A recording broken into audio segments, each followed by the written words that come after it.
Konnichiwa, this is Israel Lopez Sensei of the Martial Maze. Barakula Chidoshi will be here with me next week, but I got a special guest for you folks. Our guest at this time is a certified personal trainer, influencer, nutritional coach, and a student at Close Quarter Brazilian Jiu-Jitsu located in West Deptford, New Jersey. Our guest at this time is Angelina Hernandez. Konnichiwa. Welcome to the Martial Maze. Hi, how's it going? All right, we're doing a thing. I'm glad you actually came on. This kind of came up a little short and sweet. I watch reels all the time, and folks that are friends of the show knows that because I almost always talk about reels that comes up. And your reel came across, and it was funny because about 2 episodes back, and I kind of want to say the last episode, we kind of dipped into this. In fact, I got into an argument or really a debate with our guest at the time, Randy Haskins, of the Underground Alliance, the UA way.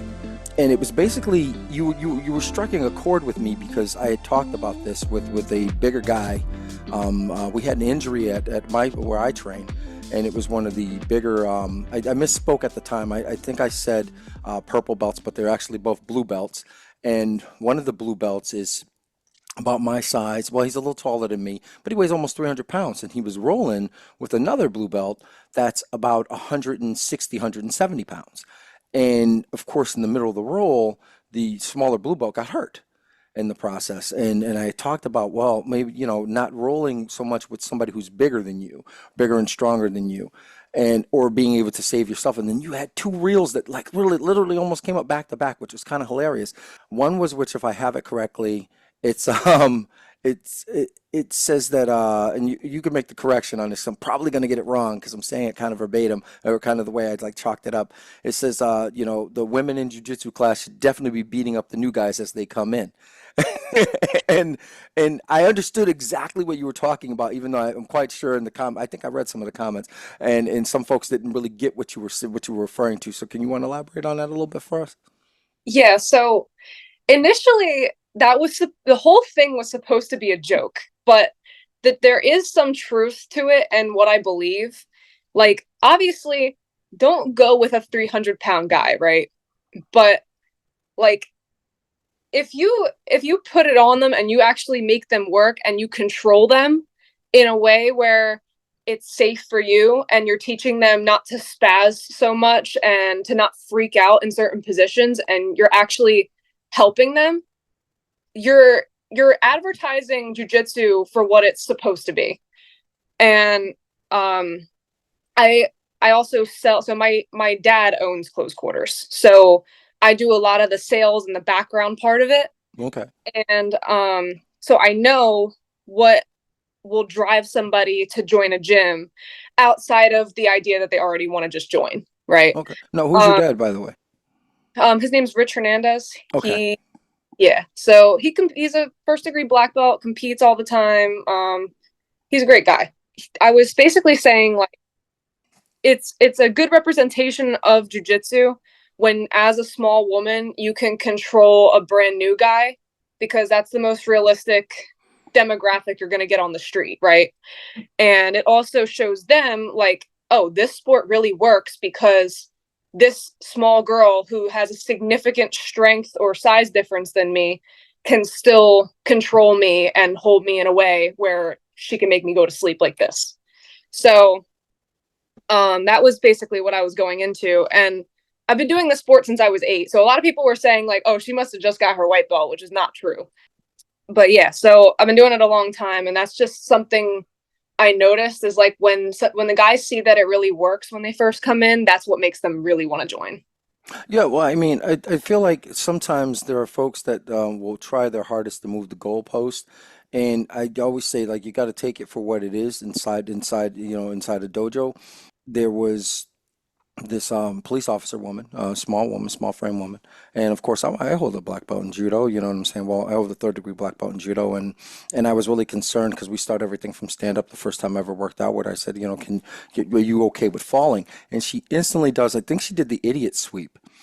She dropped low, boom, and bam! I hit the ground, and she's on top of me, going, "Can you fall?" It was hilarious because I'm actually a big guy. Like like you have to look at a picture. I'm not a small man at all. Right. And I think she weighs, oh, I want to say like 130, 140 soaking wet, and it was hilarious. Yeah. Like this, like I didn't know I was flabbergasted. I didn't know what to say. I stood corrected is what happened. But yeah, a lot of times, folks, and it kind of brings me to a second thing, because one of the other reels, it was actually the first reel that came across was, and it really struck a chord because like I said, I had just dealt with discussing this on the podcast, and actually dealt with this in real life, having somebody tell me that a school was no good because, well, I walked in and as a white belt, I beat a purple belt, and I'm going, you didn't beat a purple belt. What happened was that purple belt let you work. And but again, that point was never made to him. You know what I'm saying? That it was a welcoming, nurturing environment. I said, what would you have rather had? Would you would rather walked in and gotten smashed, like completely beat up? But you'd probably leave. You never come back. I said a welcoming environment has you coming in, and yes, you get your little lesson. But yeah, if you get the guy on a good clean hadaka jame or a rear naked choke, a good player is going to let that happen. Even myself, if I'm working out with somebody who's smaller than me and they listen, they framed up properly, they have the sweep. I'm not going to muscle out of it. I'm going to let it happen. You know what I'm saying? Only because we're trying to get better. Now, in a real life fight, I doubt it highly, because it's a real life fight. Now I'm fighting for my life. That's different. In the gym when I'm training and I'm practicing, and if I am with somebody smaller than me, I'm aware of my size. I'm aware, first and foremost, you probably wouldn't be rolling with me that way in real life if it was a real life fight, if you're that small. You know what I'm saying? You'd more likely have done something different along the way. Like you might have looked to take that back instantly, or might have, you know what I mean? Like there are other things in your arsenal instead of me and you slapping, boom, we bump hands, and then I'm trying to work the pass, you're past your guard, or or something like that, or you're trying to catch that knee mount, or just any of that. Because in training we approach it different than when I personally believe anyway than when we do in a real life combative situation. What are your thoughts?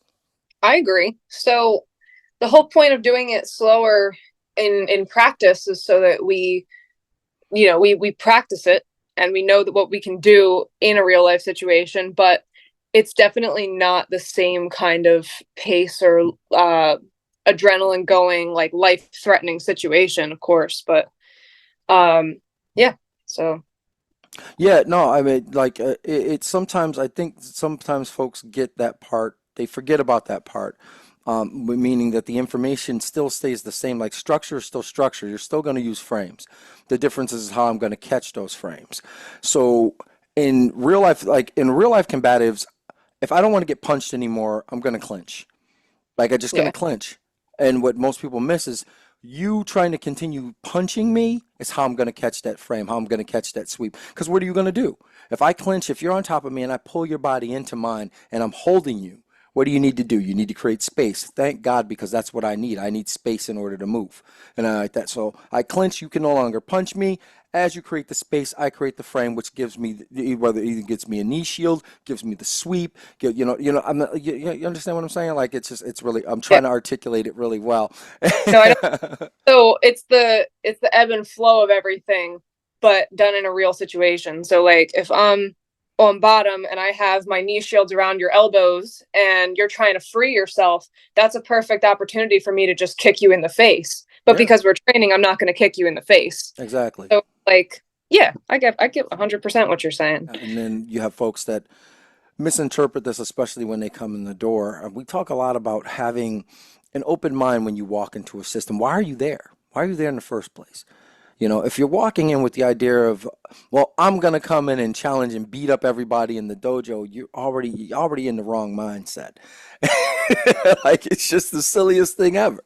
And you're almost looking to get hurt or looking to put yourself in a position to get hurt because ultimately my safety comes first. I want us to have a good role. We want to have a good time, but I'm certainly not going to let you break my damn arm. You know what I'm Yeah. saying? And stuff like that. And yes, I get it where, a white belt coming in, I always take it slow and easy.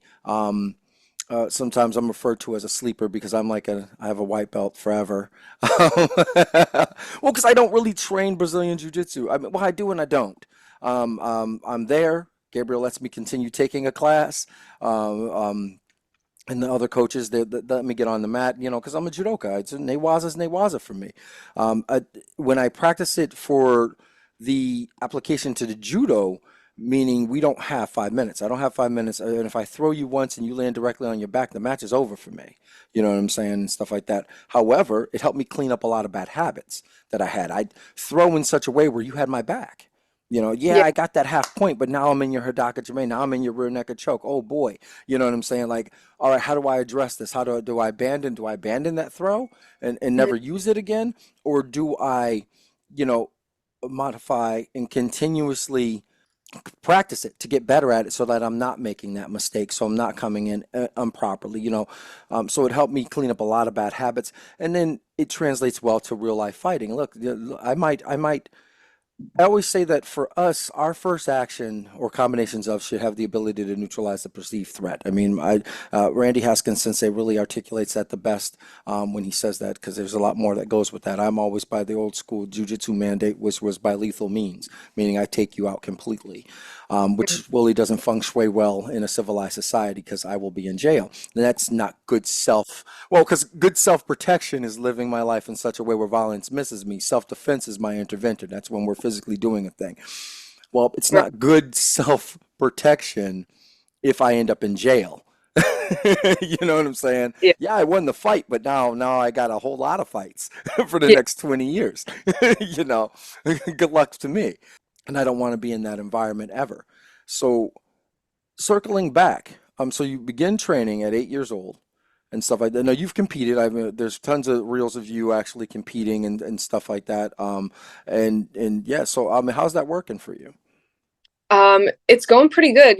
I lost a lot of fights. Because I came. So what happened was I didn't train consistently since I was 8 years old. I took a break to wrestle in high school, Oh, good girl. and I came back, yeah. So I didn't really take a break, but I took a break from the ground.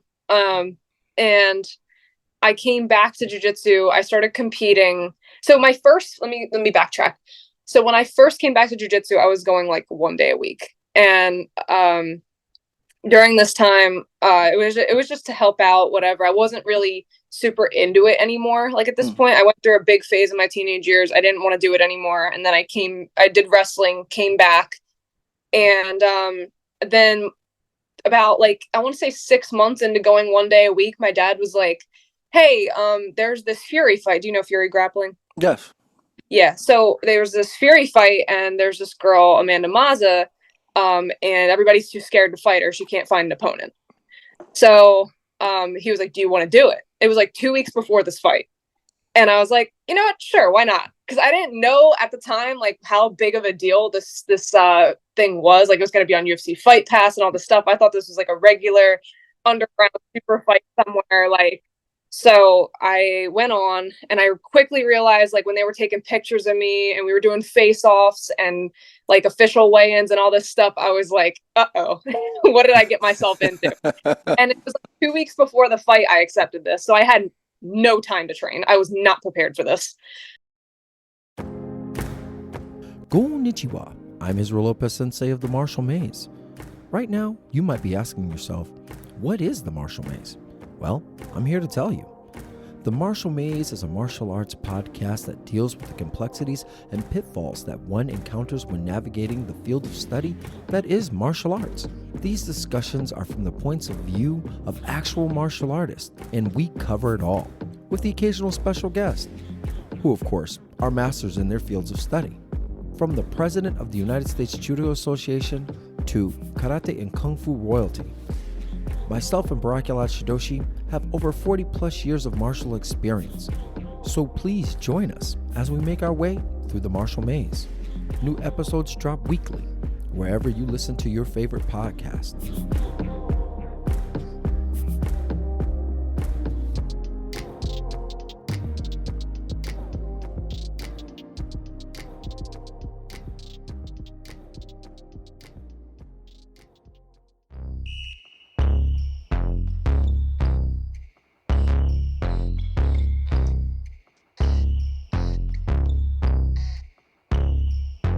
So I trained for those 2 weeks. I did my best. I lost, but I put on a really good show.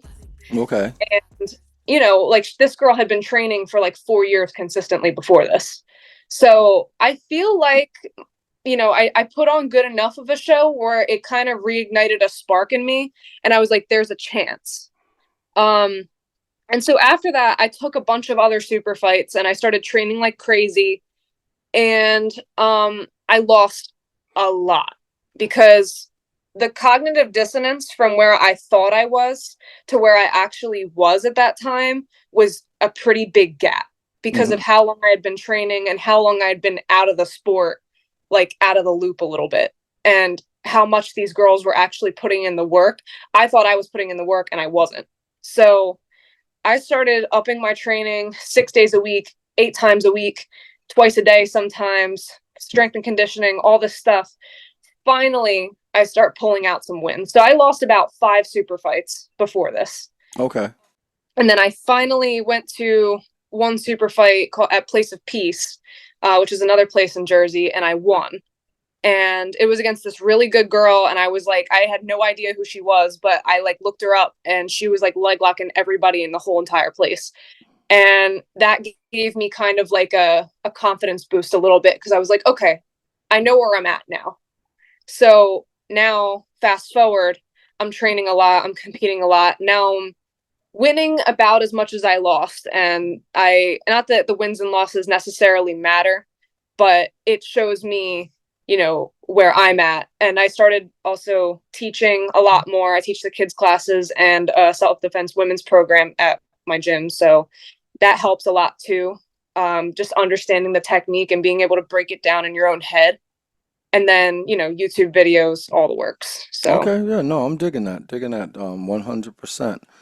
Yeah. So, what was one of the major pitfalls that you found when you really started upping your training and stuff like that? What like when you were you losing because you weren't conditioned? Were you losing because you had to think about the information?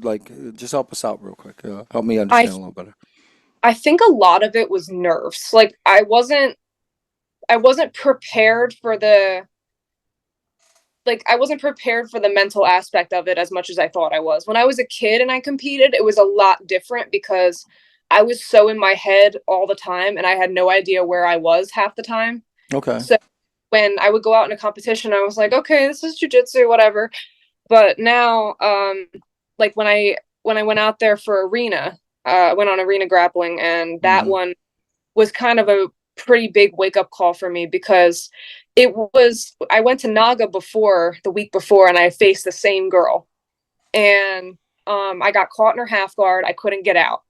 Um, and she won by points because she just held onto my leg for dear life. And then the next time, pretty much the same thing happened, but it was submission only.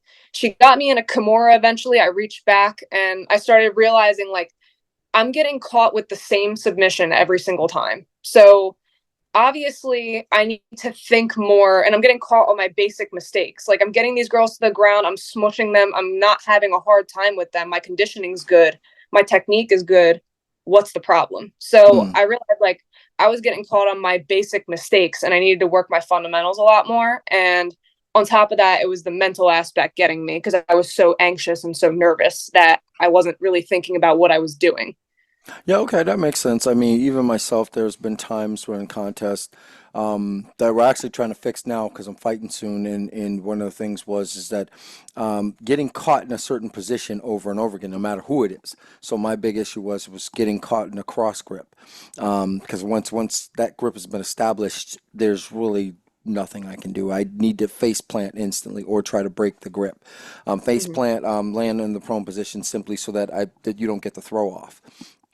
So it's not even you throwing me, it's me kind of throwing myself to the ground as fast as humanly possible. In my weight division, however, the guys are strong enough to hold you up. Mhm. Literally. I fight in the open class, to give you an idea how big I am. Yeah. So, yeah, it doesn't look it and like frame wise until like you see me standing next to a normal human being. But what's crazy about that is I'm on the lighter side of the open class. So I'm I weighed in at 255 the other day, so we're going to stick with that. The open class, you could be fighting someone who's like Teddy Riner. They're 300 pounds and 6'8". You know what I'm saying? So Um, it's like absolute in jujitsu, yeah, basically. yes. So yes, exactly. I should have said it that way. Yes. So it's like, yeah, you're fighting those guys, and in my level of the game, everybody's good at grappling. Everybody, I mean, everybody's good at at the stand-up part. And then with the rule changes and stuff like that, it gets a little harder for a shorter guy to really get off. Like duck unders are illegal and stuff like that, depending on how you're attacking with a duck under. If I think I can still get away with a duck under if I'm attacking, but I can't get away with a duck under if I'm just trying to escape your grip and stuff like that. So it's kind of, the rules kind of limit, really good judo. I still think some of the rules like kind of just suck judo. With IJF style, and I'm not really trying to talk bad about the IJF. I'm just saying that, like freestyle judo, I can use a lot of the old attacks and the things that make judo and stuff like that, which you see a lot more in Brazilian jiu-jitsu, which is why it feng shui's a lot better with Brazilian jiu-jitsu, the freestyle practice in judo, because again, now or the so I come from a Kosen school, so Kosen school is kind of like collegiate, so it's kind of like we have Newaza, so you go from the throw right to the Newaza, and that doesn't your match doesn't end. So now I'm going. So the only difference was making the transition, and I think I told you this off air. I also learned judo as a martial system for real combatives, for real fighting. So it kind of there certain things lend itself very well to the sport where other things didn't. Like landing in the prone position is a position I never want to be in. So learning to land in the pro position, obviously, it's a prone position is obviously a pain in the ass because I'm just not naturally designed to do that, because I'm so used to just trying to land on my back. That way you're facing me, because in a real life fight, the one thing I don't want to be is on my stomach. Because, well, I can't fight you if you're standing on top of me and behind me, right? That wouldn't make Yeah, any sense. I might as well kiss my sweet ass goodbye. I'm like, right. life's not going to be good for me then, or just giving up my back in general. You know what I'm saying? I do like, yeah, well, you know this. If you can see the back, you can take a back. You know what I'm saying, and stuff like that. So it does make things a lot more complicated. Um, well, it's awesome. I'm glad that you're continuing your journey. I mean, and brought yourself back to it. My daughter, she wrestled. She states twice and stuff like that. And yeah, she fell out of love with judo for a while. She's right now in her junior year of college, my youngest, and yeah, I told her, I said, all my girls have black belts in judo, and she has her brown in judo. I'm not sure she's ever going to complete it, but she ended up wrestling. She took some time off, and then real life gets in the way, and all that other good stuff, and what you girls want to do, because she's 20, she just turned 20, and Oh, stuff. So nice. yeah, That's and cool. stuff. I'd love her to come back to it and come back to training full time, but it's different. I said for me, I've always been a martial artist. I started my martial journey at 5, and I'm consistent. Like so I have originally it was Taekwondo. Oh, excuse me. Let me say it was Kaji Kempo first, then Taekwondo, all the way up into my teenage years, then Shorin-ryu, all the way up into. Well, I was cross training in Shorin-ryu, which is a Okinawa martial arts, a martial system, and then I went from there to Judo at the same time, and so in Vietnamese Jiu-Jitsu. So it was just kind of in that area, and then spent some time in Aikijitsu. These are like all the Japanese forms of fighting and stuff like that, and then I ended up learning Taiho Jitsu later on in life. But judo's always been my main thing. Like that's what I'm more known for anyway, is the judo side of things. Competed, I did Kyokushin tournaments and stuff like that. Competed all over. Full contact karate. Did two Valley Tudos and stuff like that. Those were fun, but those were just to do them. Kind of in your situation where it's just kind of one of those. Well, I'm not gonna liken it to level what you were doing. Well, I guess it was back then because it was just cage fighting. Back then, it was like, hey, we'll give you some money. You want to take this fight? Go fight in this cage with some dude. And Yeah. I got you won't do it. Yeah, you're one of them fake karate guys. You never do it and stuff. So it was like one of those, oh, challenge accepted. Oh, word. Yeah, and stuff like that. And I did well. I was never knocked out. Submitted a handful of times, which I was all right with a submission. I could Yeah. live with the submission. The only time I was out on my feet and I won that fight, which was crazy because as they're raising my hand, I fell down. Oh, Yeah, I was out, and it was like I realized I didn't want to get punched ever again. It Yeah. was a glancing blow off the side of my head, and like he missed, but he still kind of caught me, and Yeah. I didn't even have him in a guillotine. He just panicked. That was the Oh, only yeah, that he just so he panicked. technically. Yeah, he just tapped and stuff like that. Oh. Yeah, I like literally got my hand halfway around his head, and I literally like fall down to the ground, look like the shittiest DDT ever, and, and have my legs. I didn't even have him in a full closed guard. It was just I'm just holding him, and the next thing he's just hitting my side. I thought he was punching me, until the ref is like saying, "Okay, breaking us up." So he was tapping the whole time. Oh. Yeah, he just panicked. Like I said, I didn't have anything on him and stuff like that. In my corner, everybody's just like, just be quiet, be quiet. You're good, you're good, you're good. And Yeah. literally, because you have to stand in the middle of the ring is to raise your arm up. And I had nothing. I didn't even know where the hell I was. I could hear people talking and stuff. I had a concussion. Like, it was off Oh. of a glancing blow. I was like, no, I don't want to get punched anymore. I said, that just, no, no, none of that there. And spent all my time after that learning how to be defensive. A lot more defensive judo, defending against the strikes and stuff like that. Because again, majors and minors. So we talked about this off air. I can't focus all my time on if I'm going to focus on the Newaza or the ground fighting and Brazilian Jiu-Jitsu, that means my stand-up judo is going to suffer. It has to, because you try to spend equal time, you know what I'm saying, and all that other good stuff. Like, then you don't have a job. You're not living your life. You're not doing because I'd have to spend all my time at the gym. So you pick one. I said I'm going to focus on the ground fighting, get really good at ground fighting, which means I'll have a handful of judo throws I may use and stuff like that. And I'll focus on those kind of sort of. Vice versa. In my particular case, I have go-to techniques that I like to use from the ground, period. If I'm on my back, I'm kind of giving away my secrets right now. Is there somebody listening going, oh, okay, I'm writing that down. I love pendulum sweeps. If I try to go for that all the live long day. You're doing the hand. I normally, boom, I get to the ground, I pull myself into a closed guard, and instantly I'm baiting to open it. So I pull you into me, boom, and I shoot that arm underneath instantly, and I'm just kind of gonna leave it there, waiting patiently. And then as you go to sit yourself up, arm goes across, leg comes over, boom, and I almost catch it 80% of the time. I was just gonna say you can go for so much from there. There's omoplatas, there's stuff that you can go to the back, like you can leg lock, like anything. There's a bunch of different things you can go from there. So I was gonna say I love the flower sweep too. Like the that's like the no gi version. Yeah. I don't train in the gi too much, but I try to, like, just so I still have the basic understanding, but I'm a no gi girl till I die, I think.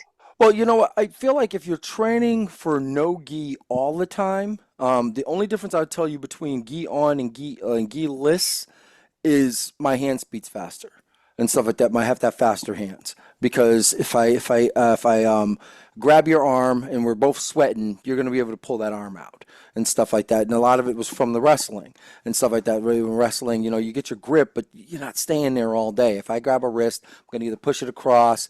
I'm going to either set up for get my 2-on-1. You know what I'm saying, stuff like that, or I'm going to try to look for a whizzer or something, like, you know what I mean. Like, I'm going to be trying to set up for certain things based upon how I grip. But I don't spend all day there. I don't have enough time to spend all day there. Gi on, actually, I had a really good coach say this to me once. Roger Mazzola. He's out of a Worcester Judo Club, right? And he said this: look, there's no such thing as gi on and gi off. Either you know the technique or you don't. Period. And I was like, huh. So I always train with that in mind. Like, once you understand the thing, you can do it with a gi on and with a gi off. And you should notice you can make weird modifications. Yeah. When I talk about this for real fighting, we're not walking around. Well, I do most of that. I live in a tourist town, so I guess I'm in rash guards all the time now. But before that, we wear shirts, we wear clothing, and I actually did a video on this some time ago, where I said, how many times can I throw somebody with clothes on if I just grab your shirt? And I think we did it like I think I threw the guy like 10 times before his shirt ripped and stuff like that. Yeah, and I'm like, before it ripped off him and stuff like that. But yeah, all I need is one good throw. In the fight and stuff like that. And I said, if you live in New England, as you know, we have a thing called wintertime. Yeah. What do we wear in the wintertime? We wear coats, jackets. We're almost always wearing jeans, you know what I'm saying, fully clothed.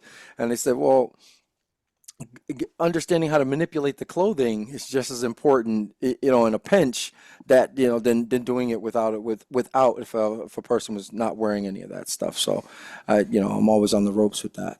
You teach a woman self-protection, self-defense program, right? I'm sorry, I always say because they're two separate things, even though they're almost always marketed as the one thing. Again, like I said before, self-protection is living your life in such a way where violence misses you. That's the information, which is like kind of like when you walk to your car, are you looking at your cell phone, or are you looking around? Are you making eye contact with people? It's that kind of, is that the information or the best practices one can utilize to navigate the world safely. So, and then outside of that, again, the self-defense is the intervention, meaning, oh shit, I'm in a situation. For whatever reason, that didn't happen. It's more likely. So when you're teaching this, I'm just trying to get a good idea. Like, so when you're teaching these women, are you going with it from a domestic side of things, meaning you're more likely to be assaulted by someone that knows you, that can be in your personal space, or are you looking at it as some stranger randomly on the street trying to come at you?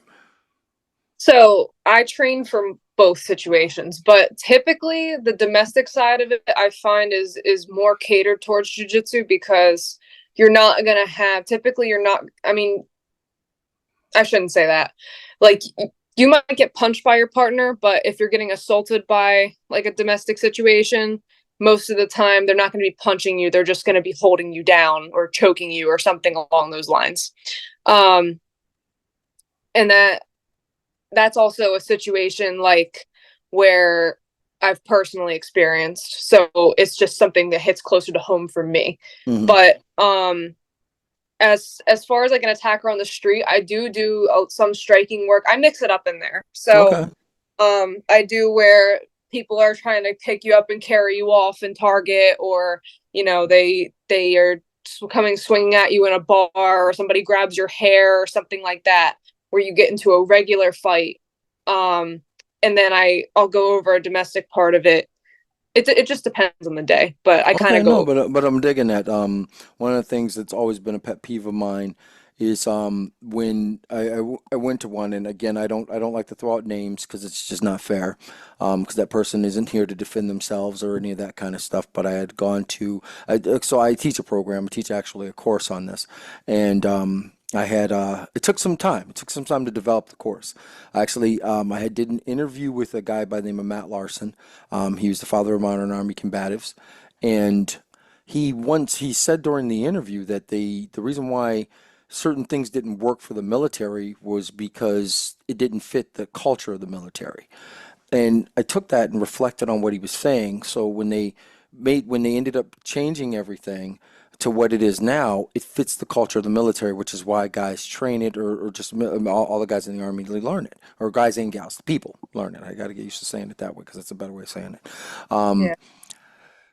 and I took that and really made me rethink women's self-protection, self-defense, or just so making it so it's anyone's self-protection, self-defense. But yes, women are more likely after the age of 17 to see violence in their lives than a man after the age of 17, believe it or not. As a male, I can navigate the world easily where violence, even as a black man, right? I can navigate the world in such a way where violence will miss me. Look, I leave the club before 1 o'clock. You know what I'm saying? I'm like, hey, Yeah. you know when they're gonna wild out, so you leave. Um, and I'm mindful of where I step, so I'm not stepping on that man's sneakers. Um, Meanwhile, there's like Sorry, that's no, because this is some crazy stereotypes. I thought of something. Yeah. But yeah, I mean, I don't know who's gonna mess with you if you're as big as you say you are, but Listen, but here's the thing. Equal, no, but one of the things believe it or not, things that I do because I'm aware of what I look like, my size, and this is how I navigate the world. I'm a big man, and I'm a big black man, and still, unfortunately, in the United States, I'm still one of the most dangerous men in America, perceived air quotations, which means my life is. Somebody could take my life at any given time. So if you meet me, I'm typically jolly. I'm aware of I need to smile more, even if I don't want to smile. Why? Because all these things are done to put you in a such of ease where you're less likely to feel like you're being threatened. Right. With that being said, if you are trying to pick a fight with me, I'm instantly you have an equalizer. I am a big guy, and fighters walk and act different than people that don't. I know plenty of big jolly men that just stumble around. They just they move their size, and I'm just a big dude. So and I'm looking at you, man, brother. You can't fight your way out of a paperback, but okay, you Right. know. Where fighters, we all like, and it's something that every fighter does. Like it's not just myself. Every fighter looks like a fighter. Our mannerisms are the same. We're eyeing people all the time. Like when I see you, I read all of you, not just and I am making eye contact. I'm not looking away. I'm looking at you because I see you, Yeah. and I'm aware that I do this all the time. So, and there's no way to turn it off. And my wife's like, you need to stop. You scaring them people over there at the other side of the bar. And I'm like, yeah, all right, let me, you know. Okay. We're like, Yeah, it's bananas. yeah. So with this being said, I needed to really get a better understanding as a man how to educate a woman. And again, thinking about domestic violence. Well, yeah, you're more likely.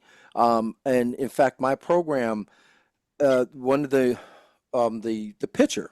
And the only other person I know that does something the same is Haskins Sensei, because we both kind of are like-minded with women's self-protection, self-defense. And it's a battered woman. It's a woman with a black eye and a busted lip, and it says survivor. And it's to really give you an idea of, look, you have to live when somebody's been assaulted in any kind of way, they're living with that trauma the rest of their lives, period, full stop. And a lot of times I'll get somebody in the program and I'll say, why are you here? And well, I experienced this, that, and the third. And they take it serious where you have other folk that kind of come in and they're just, well, it's something that you're offering and da da da. So we needed something that could match everybody's level and to get it in such a way. Because again, I don't want my daughters to ever live with that kind of trauma. You know what I'm saying? So my idea was, let me give you these set of best practices that you can spend your time mastering and that you can put into your life. That's why it's called the best practice, so that you don't have to take 5 million courses for the rest of your life. Now, if you like doing the thing, you'll continue doing it. But I wanted something that you could do that's going to work tomorrow. You can utilize the information to continue to move yourself forward, and you just practice it at home. So you take this course and you move on. So circling back, because like I said, I think I told you this off air, I can be very long-winded. If you're a fan of the show, you know that. um, uh, in what I found was, believe it or not, and I like that you brought that up, you are more likely to be punched from a spouse or somebody that's close to you than you are a stranger in the street. That's crazy. And I learned this from a handful of women that said, look, you see the scar on my face. I got that from my husband. You know what I'm saying? Or my sister or my brother, and you were like, wow, okay. All right. So it made me really think and reimagine what it is for real. And a case in point, I love that you brought that up. The grappling and the Brazilian Jiu-Jitsu has a lot of best practices for when somebody's in your close space, because who more likely is going to be in that close space but someone who knows you, someone you've already let in to that area. You know what I'm saying, and stuff like that. So there's another martial artist, Ahelia Anderson, out in California, who when we were recording her episode, she did the episode of Modern Combatives. It's a really good episode. I'm not plugging it to plug it. I'm just telling you, you should watch it because we call her Yeah. the Well, Black. She's the Black Panther of Long Beach. Um, and she literally says to the co-host of the show, like, "Hey, lay down as if we're laying in bed," and da da da, and they engage from her laying in the bed, and I was like, "Oh wow!" Like mind that's, blown. Like I'd never thought of those situations, but those are where those things happen. You know what I'm saying? And stuff like that. I'm digging that, man. I'm glad that you're doing that. It's awesome. So hats off to you on that one. Now, what made you start doing the reels for lastly, because I don't want to take up a whole lot of your time. So honestly, I was at a point where I was just trying to advertise like the gym and myself and see if I could take it anywhere. I've done like little social media things, but nothing that I really took seriously until the reels. Like I used to do Twitch, I used to do like YouTube a little bit. but it never really took off for me, and Twitch became more of like a fun thing for me, and I started showing my like real personality, and that's not really marketable. So I decided to take it to Instagram where I can be like still marketable and like advertise basically what I'm doing. So Okay, I'm digging that. I Well, like I said, that's how I found you. I'm like, go ahead, say that again. also like the short form stuff, so that's why. Yeah, listen, one of the things we struggle with in the modern combatives is that it's all documentary. So it's all documentary style filming. And yes, we show martial art techniques of each person we film, but yes, I feel like folks' attention spans are really short. And it's like, get to it. We just want to see the real quick technique, and that's it. I said, I don't know if you've ever seen like a John Donaher video, but I like watching his videos, but I have to skip through him talking for 45 minutes about whatever he's gonna talk about first because I can't handle it. Yeah, well, listen, I mean, so I think a lot of times when folks that when they see the show, they don't realize it's documentary. So I'm bringing it. So let's say I was coming up to your neck of the woods. We'd film you in your day to day a little bit because that's kind of good B-roll. And then we're going to talk about because again, I'm introducing the viewers to you. You know what I'm saying? And that's kind of how that goes. And then yeah, we're gonna go over some of your favorite techniques or some of the things that you want to do. And it really, I'm like it blows my mind when somebody says, "Yeah, well, can we just get to the technique part and that's it?" And I'm like, but it, But it, like, yeah, you don't know, like, you don't know, yeah, like, come on. yeah. It's like I'm introducing you to a martial artist, somebody you want to train with. I mean, it's like I always say sometimes, and it's I hate using the analogy, but it makes sense sometimes. I'm like, it's literally 20 minutes, 20 to 30 minutes of a marketing video for that person. Why you may want to train in that system or style, or even find your way to see that person. Speaking of which, where are you located? I'm in West Deptford, New Jersey, so it's like South Jersey, like Okay. middle of nowhere, She, rural. she's in the mean streets of South Jersey. No, I'm just kidding. We're like No. probably. Do you know where Philly is? Yes, yes, I do. We're we're not far at all. Okay, all right, all right. There's Anthony Dwight Lingo's out in that neck of the woods too. He's close to Philly, Yeah. and stuff like that. But no, I always make the joke and stuff like that. I'm like, yeah, you out in the mean streets. Yeah. Good. You're like, no, it's rural. Yeah. The north is the mean streets. So we're sheep and cattle Yeah, I'm out about here. to say, yeah, you're in farmland. Yeah. Yeah, yes, I'm familiar with the area. Not west, what Davin, West Deptford. I'll give you a chance. Huh? I'll give you a chance. All right. Well, once again, we want to thank you for being on the show. Again, so give us the address of the location, and stuff like that. So in case, and you do teach the women self-defense, self-protection, self-defense part of it. And for those that are looking to come out your way, listen. For those listening to the show, and especially if you're in that area, you definitely, or even if you're not in that area, the reels, man, the reels get you and stuff like Yeah. that. Like I said, and the comments, I love reading the comments too, and stuff like that. Because some people get it, and some people just wow, so they just get in their feelings. Like you're delicate, and unique, like 'cause- I love the comments because I get like because I look at them and like once I start seeing like and this is not to stereotype, but generally when you see like people that like accounts that aren't real and like people yes, who have not touched grass in 13 years, that's how you know that you've hit popularity at that point. oh yeah, the haterade is real, man. You get the nerve. It'll never work in a real street fight. It'll never work in. And It'll never. it's over. Yeah, yeah, and I'm like, well, apparently you haven't been in enough street fights. And then, wait, no, my favorite is we did one with Diane Wallander, and we posted a video. She's out in Chicago, and we did one of those short reels. And I remember somebody saying it's off a hair pole, and they're like, no person would just stand there.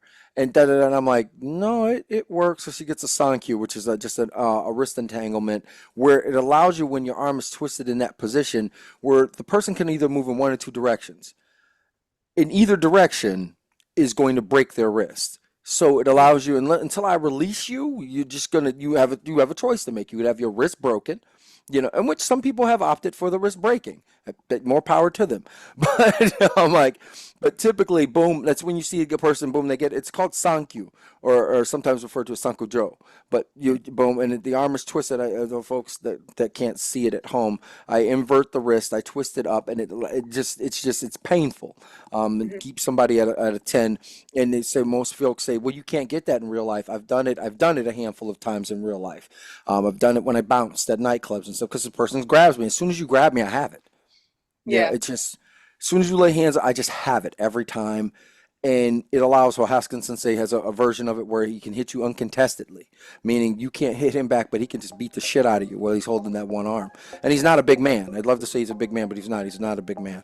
And even again, structure over strength all the way. That's one of those techniques that is really geared around structure over strength. So we do this, and we put the reel out there, and everybody's saying it doesn't work. So I fired back once or twice with, when are you beating on a woman where you know that technique doesn't work? I love that. I'm like, yeah. I'm like, how do you know it doesn't work? Because what are you going to say? Well, 'cause I tried it. You know? All right.